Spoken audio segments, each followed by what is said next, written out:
मैं डॉक्टर देवेंद्र कुमार मिश्र, सहायक professor, JLS college Majhaulia, west Champaran, department of history. आज हम शास्त्री प्रथम खंड के वैदिक सभ्यता के विषय पर चर्चा करेंगे। ये बहुत ही प्राचीन भारतीय संस्कृति का एक कालखंड है। इस वैदिक सभ्यता में इसी दौरान वेदों की रचना हुई थी। हड़प्पा संस्कृति के पतन के बाद भारत में एक नई सभ्यता का आविर्भाव हुआ। इस सभ्यता की जानकारी के स्रोत वेदों के आधार पर इसे वैदिक सभ्यता का नाम दिया गया। आप सभी जानते हैं कि प्राचीन काल में जो वेदों की रचना हुई, उसी के आधार पर ये हमारी सभ्यता और संस्कृति और सामाजिक परिवेश का निर्माण हुआ। और उसी वैदिक काल के प्राचीन भारतीय संस्कृति का जो ये कालखंड है, उसी दौरान वेदों की जो रचना हुई थी और हड़प्पा संस्कृति के पश्चात जो सभ्यता का आगमन हुआ, उस सभ्यता की जानकारी वेदों द्वारा हमें प्राप्त होती है। वैसे तो वैदिक काल को दो भागों में बांटा जाता है। एक है ऋग वैदिक काल, दूसरा है उत्तर वैदिक काल। ऋग वैदिक काल हम 1500 से 1000 ईसा पूर्व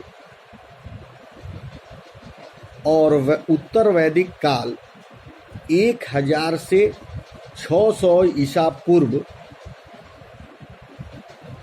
में किया गया है। आर्य सर्वप्रथम पंजाब और अफगानिस्तान में बसे थे। भारतीय संस्कृति में आप जानते हैं कि आर्यों का आगमन भारत में हुआ। मैक्स मूलर ने आर्यों का निवास स्थान मध्य एशिया को माना है। आर्यों द्वारा निर्मित सभ्यता ही वैदिक सभ्यता कहलाई है। आर्यों द्वारा विकसित सभ्यता ग्रामीण सभ्यता पर आधारित थी। ऋग वैदिक काल में जो देवताओं की पूजा की जाती थी, उसमें इंद्र देवता की पूजा होती थी। इन्हें किस रूप में देखा जाता था उस काल में? इंद्र को वर्षा का देवता, युद्ध का नेता माना जाता था। अग्नि की पूजा होती थी। अग्नि को देवता और मनुष्य के बीच मध्यस्थता का प्रतीक माना जाता था। वरुण देव को पृथ्वी और सूर्य के निर्माता, समुद्र का देवता, विश्व के नियामक एवं शासक, सत्य का प्रतीक और सोम को वनस्पति देवता माना जाता था। उषा को प्रगति एवं उत्थान का देवता माना जाता था। आश्विन को विपत्तियों को हरने वाला देवता समझा जाता था। पूषण को पशुओं का देवता माना जाता था। भगवान विष्णु को विश्व के संरक्षक और पालनकर्ता के रूप में जाना जाता था। और मरुत को आंधी तूफान का देवता माना जाता था। आर्यों की भाषा उसमें संस्कृत हुआ करती थी। आर्यों की प्रशासनिक इकाई 5 भागों में बांटी गई थी: कुल, ग्राम, विष, जन, राष्ट्र। वैदिक काल में राजतांत्रिक प्रणाली प्रचलित थी। उस काल में राजा की शासन व्यवस्था थी। ग्राम के मुखिया ग्रामीणों और विश्व के प्रधान विश्वपति कहलाता था। जन के शासक को राजन कहा जाता था। राज अधिकारियों में पुरोहित और सेनानी प्रमुख थे। शासन का प्रमुख राजा होता था। राजा वंशानुगत तो होता था, लेकिन जनता उसे हटा भी सकती थी। वह क्षेत्र विशेष का नहीं बल्कि जन विशेष का प्रधान होता था। राजा युद्ध का नेतृत्व करता था। उसे कर वसूलने का अधिकार नहीं था। जनता अपनी इच्छा से जो देती थी उसी से राजा अपने प्रजा का खर्च और अपने शासन का संचालन करता था। राजा का प्रशासनिक सहयोग पुरोहित और सेनानी 12 रत्निक करते थे। चारागाह के प्रधान को ब्रजपति और लड़ाकू दलों के प्रधान को ग्रामणी कहा जाता था। आप जानते हैं कि वैदिक काल बहुत ही पुराना का सभ्यता है। 12 रत्निक इस प्रकार के थे। पहला पुरोहित राजा का प्रमुख परामर्श दाता था। उसी के परामर्श से राजा कोई भी काम या कोई भी निर्णय लेते थे। सेनानी वो क्या था? सेना का प्रमुख था। ग्रामीण ग्राम के सैनिक पदाधिकारी थे। महिषी राजा की पत्नी। सूत राजा का सारथी। छत्री प्रतिहार। संग्रहित क्या था? कोषाध्यक्ष को संग्रहित कहते थे। भागदूत को कर एकत्र करने वाला अधिकारी समझते थे। अक्षवात लेखाधिकारी था। गोविकित्र वन का अधिकारी था। पालागल राजा का मित्र हुआ करता था। पुरुष दुर्गपति और स्पर्श जनता की गतिविधियों को देखने वाले गुप्तचर होते थे, जो गुप्त सूचनाओं को एकत्रित कर राजा को शासन चलाने में मदद किया करते थे। बाजपति जो गोचर भूमि का अधिकारी होता था। उग्र जो होते थे वो अपराधियों को पकड़ने का कार्य किया करते थे। सभा और समिति राजा को सलाह देने वाली संस्था थी। सभा श्रेष्ठ और सम्राट लोगों की संस्था थी, जबकि समिति सामान्य जनता का प्रतिनिधित्व करती थी। और विदक सबसे प्राचीन संस्था थी। ऋग्वेद में सबसे ज़्यादा विदक 122 बार जिक्र हुआ है। ये जितने भी हमें जानकारी मिली है वो वेदों के द्वारा हमें प्राप्त हुआ है। विदत में स्त्री और पुरुष दोनों सम्मिलित होते थे। नव वधुओं का स्वागत, धार्मिक अनुष्ठान, धार्मिक आयोजन, सामाजिक कार्य का आयोजन विदर्भ में होते थे। अथर्ववेद में सभा और समिति को प्रजापति की 2 पुत्रियां कहा गया है। समिति का महत्वपूर्ण कार्य राजा का चुनाव करना। समिति का प्रधान ईशान या पति कहलाता था। अलग अलग क्षेत्रों में अलग अलग विशेषज्ञ हुआ करते थे। होत्री ऋग्वेद का पाठ करने वाला, उद्गात्री सामवेद की ऋचाओं का गान करने वाला, अर्ध अयु यजुर्वेद का पाठ करने वाला और ऋविद संपूर्ण योगों को देख रेख करने वाला और उसी के देख रेख में सारे यज्ञों का संचालन हुआ करता था। युद्ध के कबीले का नेतृत्व राजा करता था। युद्ध के गविष्ठ शब्द का इस्तेमाल किया जाता था, जिसका अर्थ होता था गायों की खोज कर। दशराज्य युद्ध का उल्लेख ऋग्वेद के 7वें मंडल में है। यह युद्ध रावी नदी के तट पर सुदास और 10 जनों के बीच लड़ा गया था, जिसमें सुदास की जीत हुई थी। ऋग्वैदी समाज जो था उसमें ब्राह्मण, क्षत्रिय, वैश्य और शूद्र में विभाजित था। आप सभी जानते हैं कि कोई भी उस समय में समाज को चलाने के लिए समाज को 4 भागों में विभक्त किया गया था। पहला ब्राह्मण, दूसरा क्षत्रिय, तीसरा वैश्य और चौथा शूद्र। ब्राह्मण समाज के धर्मों का प्रचार, पूजा पाठ, क्षत्रिय राजपाट करते थे, वैश्य व्यापारी करते थे और शूद्र सेवक के रूप में कार्य किया करते थे। यह विभाजन व्यवसाय पर आधारित था।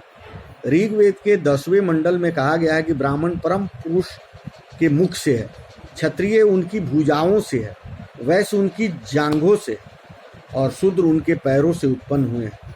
ऐसा वर्णन उस समय उस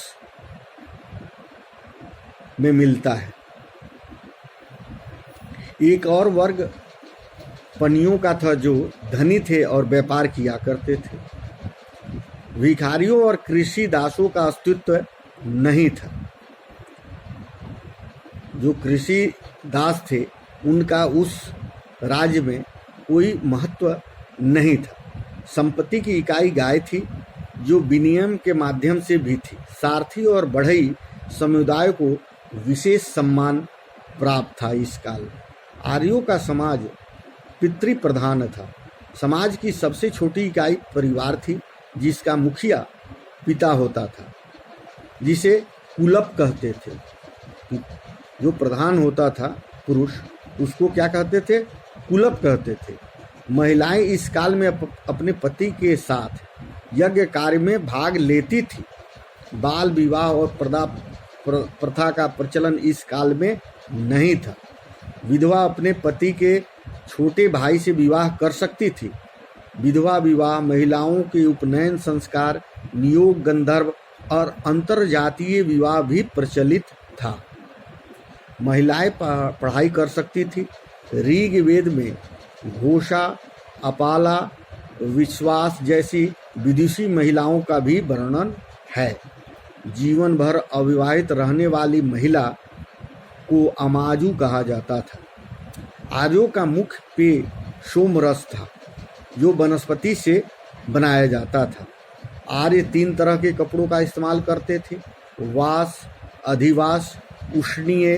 अंदर पहनने वाले कपड़े को नीवी कहा जाता था। अंडर गारमेंट्स जो आज हम पहनते हैं, उसको उस काल में नीवी कहा जाता था। संगीत, रथ दौड़, घुड़दौड़ आरों के मनोरंजन के साधन थे। अपने मनोरंजन के लिए रथों का दौड़ हुआ करता था, घोड़ों का दौड़ हुआ करता था, संगीत का आयोजन हुआ करता था। आर्यों का मुख्य व्यवसाय खेती था, पशुपालन था। गाय को न मारे जाने वाले पशु की श्रेणी में रखा गया था।